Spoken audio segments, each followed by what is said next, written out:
My brother cheated with my fiancée, and Mom backed them. She shamed me repeatedly and pushed him to keep the affair going. My name is Nolan Peterson. I'm 35 years old. I'm a project manager at a mid-level construction company in Oregon. A hardworking guy. No frills, no riches, but reliable, steady. The kind of person who gets up at 5:30 in the morning, drinks bitter coffee on the porch, and makes things happen. My life was a blueprint. Work hard, save harder, marry the right woman, start a family. I thought I was doing everything right. I was engaged to Penelope, 29 years old, an elementary school counselor. Sweet, empathetic, the kind of woman who picks wildflowers and puts them in random cups around the house. She believed in emotional intelligence, zodiac signs, and handwritten birthday cards. We were planning a fall wedding at a woodland venue with handwritten vows and a playlist that made us feel seen. Or so I thought. Do you think the ceremony should be under the tree or in the courtyard? Penelope asked me one night, her face illuminated by the soft glow of a candle. Under the tree will feel like the vows are rooted in something real.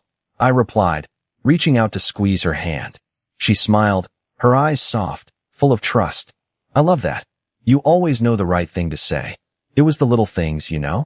Those moments that made you feel like you were on the right track. But the funny thing about life is that it doesn't warn you when everything starts to fall apart.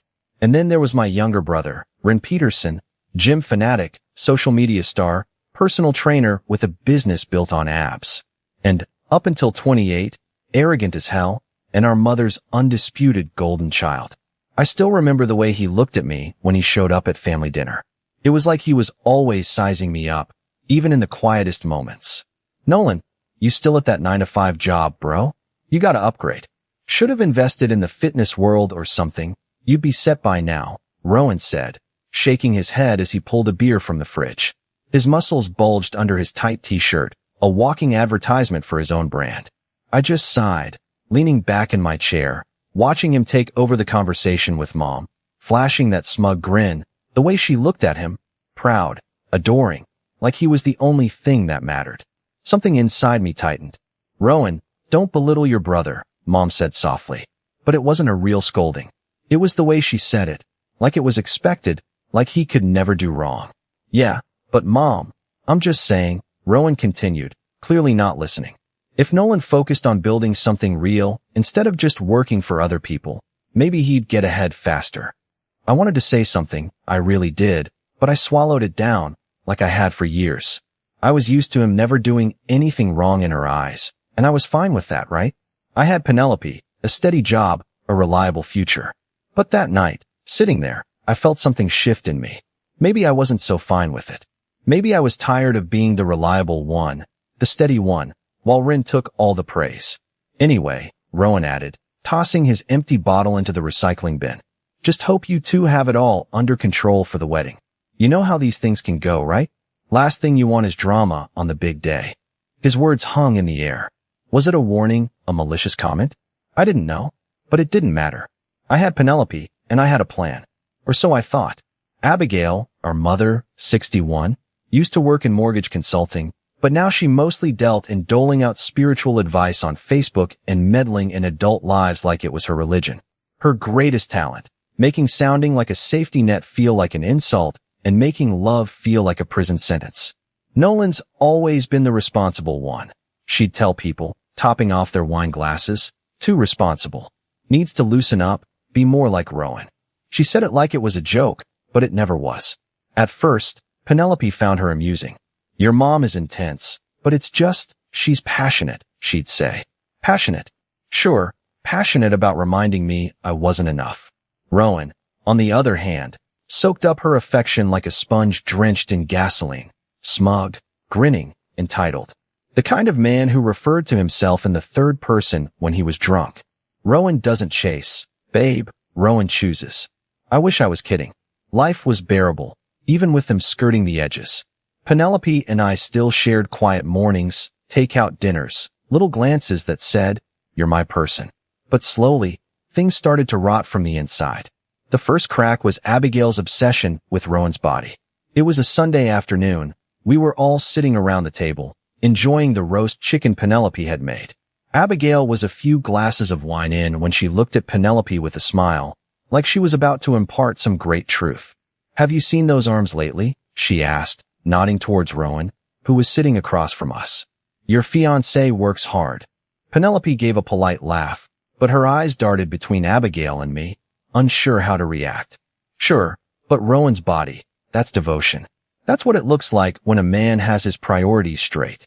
Penelope laughed again, uncomfortably, clearly uneasy. I didn't. Later that night, after everyone had left, I asked her quietly, "Does she always talk about him like that?" Penelope shrugged, her lips pursed, trying to brush it off. "It's just Abigail. She likes to provoke." But I wasn't reassured. In the following days, everything started to feel off. Penelope's smiles became unreadable, her conversations with me shorter. Every time her phone lit up, she'd look at it differently. The change was subtle but undeniable. Something had shifted. She'd excuse herself to return calls or catch up with a colleague, but never offered details. I didn't want to believe it, not yet. Not until I saw proof with my own eyes. And I saw it. It was a Thursday. I finished a job early, a miracle, actually, and decided to swing by Abigail's house. Penelope and she were supposed to be finalizing wedding details. I parked on the curb, walked up to the porch, and stopped. The window was slightly ajar, and voices drifted out. Low, intimate, venomous. "I know Nolan's solid," Penelope said, her voice soft but clear. My heart tightened in my chest. "But sometimes, I feel like I'm just waiting for him to notice me again." The words hit me like a punch. "Don't feel guilty," Abigail's voice replied, smooth and persuasive. "You and Rowan have chemistry. You laugh with him, you look alive around him."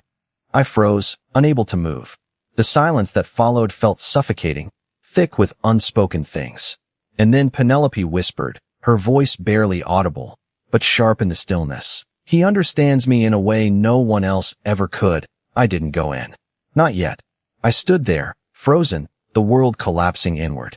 The woman I'd planned a future with, being nudged by my own mother into my brother's arms. I felt every muscle in my body tense, my stomach knot, my mind race, each thought raw and ragged. But I didn't move. I stood there, listening, drowning in it. When I finally walked in, Abigail was there, smug, leaning against the doorframe. Penelope, on the other hand, looked like a deer caught between guilt and desire. She wouldn't meet my eyes. I didn't yell. I didn't raise my voice. I spoke low, my words sharp, like a knife cutting through the air. "How long?" Neither of them answered. Not going to say anything? Then I looked at Penelope, straight in the eyes, and said, "Show me your phone." She hesitated, her hand trembling, her fingers hovering over the screen. And I saw it. The choice she was making in that moment. That was answer enough. I didn't hit anyone.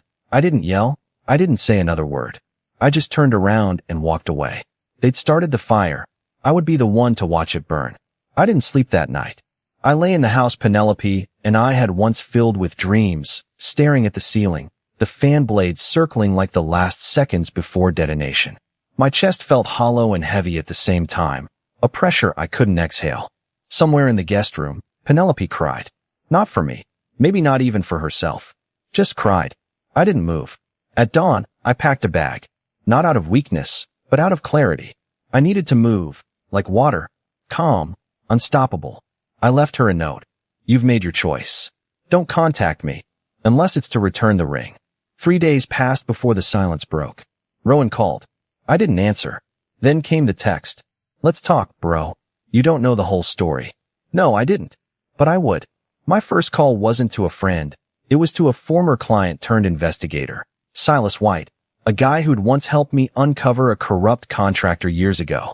Discreet, methodical, he owed me a favor. "Silas," I said when he answered, "I need you to look into someone for me." "Name?" he asked, and I heard the recognition in his voice. "Rowan Peterson." "Peterson? Yeah, business. Money trails. Social media? Legal issues? The whole nine." Discreetly, understood. "Starting tonight." Then I went to see my old man, Van Peterson, the human embodiment of checked out. He was sitting on the back porch with his whiskey, watching the squirrels like they were less disappointing than his family. "I heard," he said when I approached. Not, "I'm sorry." Not, "How are you?" Just that. "I heard." I nodded. "And you let Mom do this?" I asked, my voice low but sharp. His sigh was so tired it seemed to come from somewhere deeper than that porch. She's stubborn. I didn't lash out, my words barbed. You're a coward, and she's destructive. She orchestrated this whole thing like it was a game.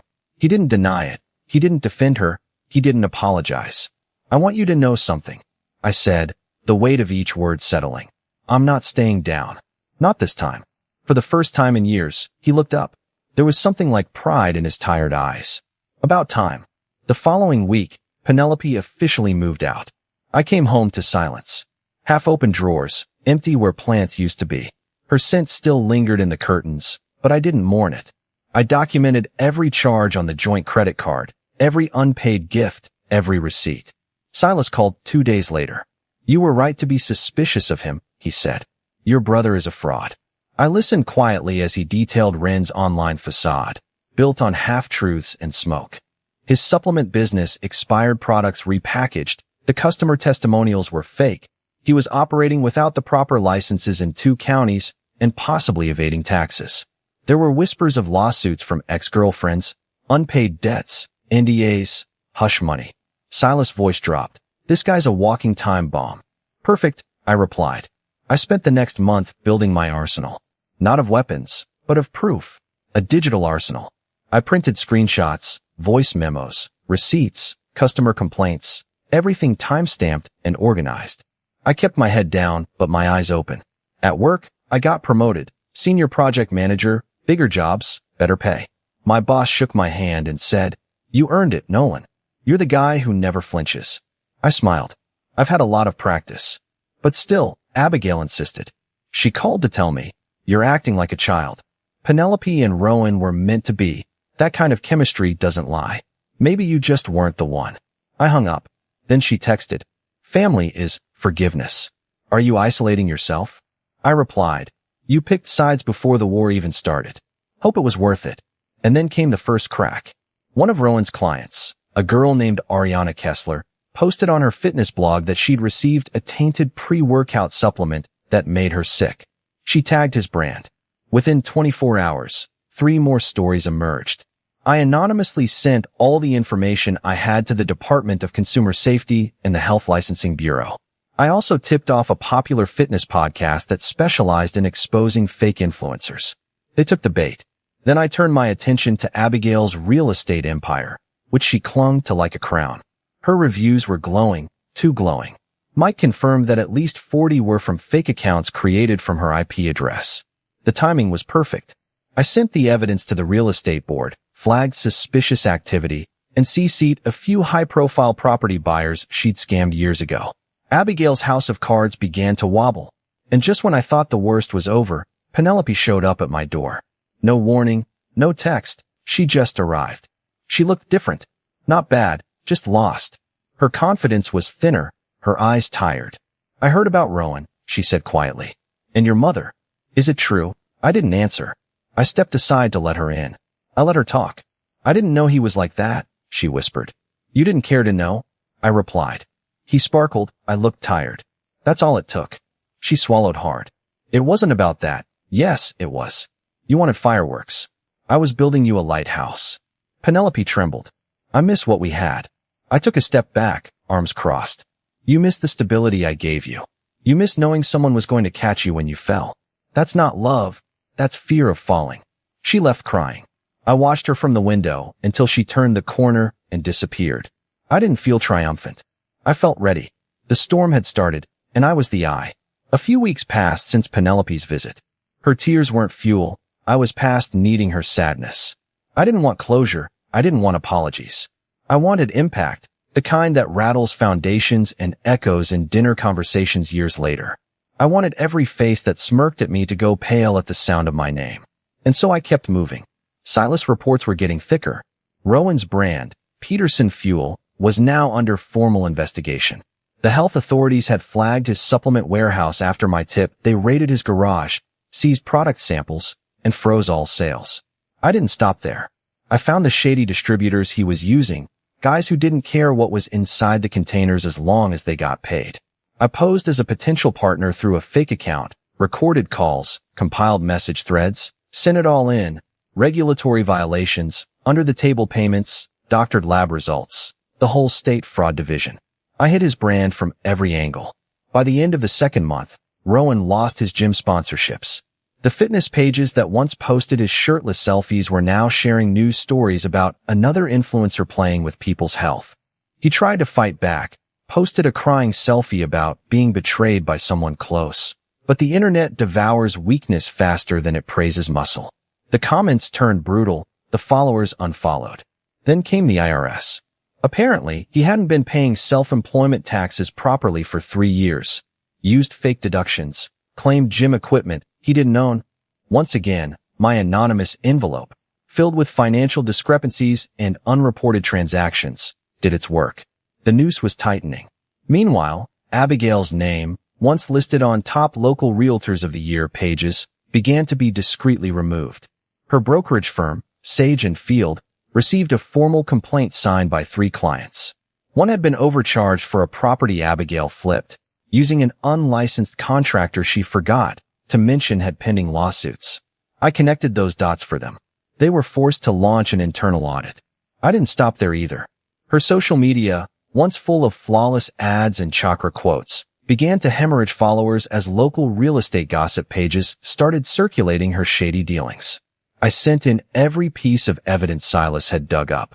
The fake reviews, the doctored sales records, the fabricated testimonials she'd written under different names. Some even used the exact same wording. Her license was suspended for 6 months, pending further review. Her image, shredded. And as for Penelope, the cracks in the little fantasies she was sharing with Ren were turning into tectonic faults. I knew, because I had eyes everywhere. A girl named Tessa, a part-time receptionist at Rowan's gym, messaged my burner account after I posed as a journalist. They fight a lot. Bad. She yells, he yells louder. I saw her crying in the parking lot last week. Good. They deserved it. One night, as rain lashed against my apartment windows, I got a text from an unknown number. I know it's you, Nolan. Stop hiding. You're ruining my life. Really? Is that what you are now? I didn't reply. Instead, I posted a single, anonymous comment on Ren's latest, crumbling Instagram post. When you steal someone's future, don't be surprised if they steal yours. The next day, Penelope called. I answered, for the first time since the breakup. I made a mistake, she whispered. No, I said. You made a series of them. I was manipulated, she said. My mom, she twisted things, fed me lies about you. Said you'd never be present, that you were just like your father. I didn't argue. Rowan isn't who I thought he was, she added. I gave a small laugh. He never was. You just preferred how he sparkled. Silence. I want to fix things, she said. Not with you, I replied. Just in general. I don't like who I've become. Then don't become that again, I said. That's all I can offer you. She hung up without saying goodbye. Days later, Rowan posted a black square on his social media, saying he was taking a break for mental health. Behind the scenes, he was hemorrhaging. Brand shut down, clients gone, lawsuits filed. And Abigail, she called. Nolan, she hissed. You've taken this too far. I know it's you. People are talking. I didn't reply.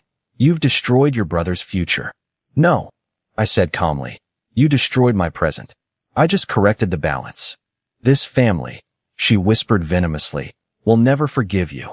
Good, I replied. That means I finally did something right. And I blocked her. But it wasn't over. Because there's a certain silence that follows destruction, the moment when even those you've brought down realize they're standing on rubble. And in that silence, they come crawling. First, Rowan. He showed up outside my work. Waited in the parking lot, arms crossed, eyes glazed with desperation. I barely recognized him. He was thinner, defeated, nothing like the arrogant statue he used to be. Talk to me, he said. You won. Okay, you won. Just stop. You think this is a game? No, Nolan. I was an idiot, okay? I didn't think it would go this far. I didn't think Mom would take things to. He told me that you didn't care about Penelope anymore, that you were seeing someone else. I stared at him. And you believed her? He nodded. Then you're dumber than I thought. He stepped closer. I lost everything. You made sure of that. No. I corrected. I revealed everything. You burned it down. I just handed you the match. He stood there for a moment, trembling. Then he turned and walked away. It would have been sad if it wasn't justice. That night, I went out for drinks with Avery.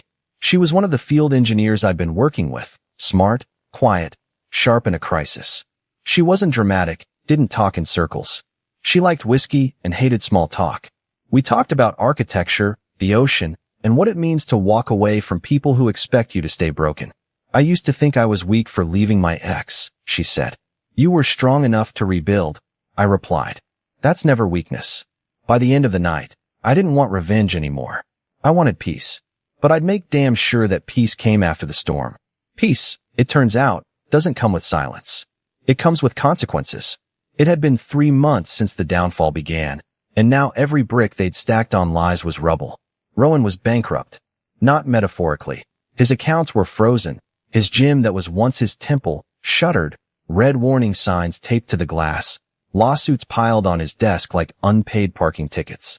The tainted supplement scandal went viral, his name trending on Reddit fitness forums, and not for good reasons. Abigail, stripped of her real estate license and credibility, spent her days tweeting passive-aggressive quotes about toxic children and betrayals within the firm she used to call her empire. Her empire distanced themselves from her like she was radioactive. And Penelope, she was still with Rowan, sort of. His posts had stopped. Her once inspirational social media captions had gone silent. I heard, through a mutual friend, an old college roommate of hers, that she'd been looking for jobs in another city. She doesn't talk about him anymore, the friend said. Just mistakes. But I wasn't watching them out of obsession anymore. I was watching them because I was almost ready. I had one final move. And it wasn't fire, it was exposure. You see, the people who'd hurt me weren't sorry, they were cornered. And that's different. They didn't care about what they'd done, they just cared about getting caught. I wanted that scene, really, I did. So I compiled everything. Screenshots of the flirty texts between Rin and Penelope while we were still engaged, photos of Rowan's repackaging operation, Abigail's fake reviews, audio clips of her encouraging Penelope to explore the passion with Rowan, legal documents, complaint numbers, fake testimonials traced to her IP address, and then I uploaded it all, anonymously, to a public Google Drive folder titled, "This is what happens when you betray blood." I didn't share it on my social media, didn't even hint at it. I sent the link to one person, a mid-level lifestyle YouTuber in Portland who did content about scams, fake gurus, and fitness industry fraud. Her name was Cassidy Lee, and she loved exposing liars. Within 24 hours, she uploaded a video, the shocking truth behind Peterson Fuel and real estate queen Abigail Peterson exposed. It hit 600,000 views in 3 days. The comments were a dumpster fire. Bro, this Rowan dude is a total sociopath. Can we talk about how the mom literally pushed her son's fiancée into his brother's bed? This is like a Netflix series waiting to happen. Nolan, whoever you are, you're a goddamn hero. They didn't know my name, but they didn't need to. All they needed to know was the truth. And then something I wasn't expecting happened. My dad called. Not a voicemail, not a vague text, a real, actual phone call. I answered, unsure why. I left her, he said, just like that. What? I moved out. Signed the papers. Got my own place downtown, small, but quiet. I sat there, stunned. Why now? I asked.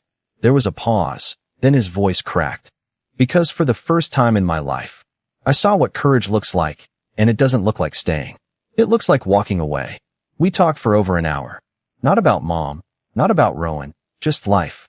He asked about work, about Avery, about what I planned to do next. And when the call ended, I didn't feel heavy. I felt air. I was lighter. The following weeks passed in small, quiet victories. Avery and I took weekend trips. The Oregon coast, wine country, lakeside cabins. She never asked about Penelope, but she let me talk when I needed to. And when I didn't, she'd just sit beside me, legs tucked up, nursing a whiskey, and nodding. I never wanted revenge. I told her one night, staring into the fire. I think what you wanted was dignity, she replied. And you got it back? That hit me harder than she knew.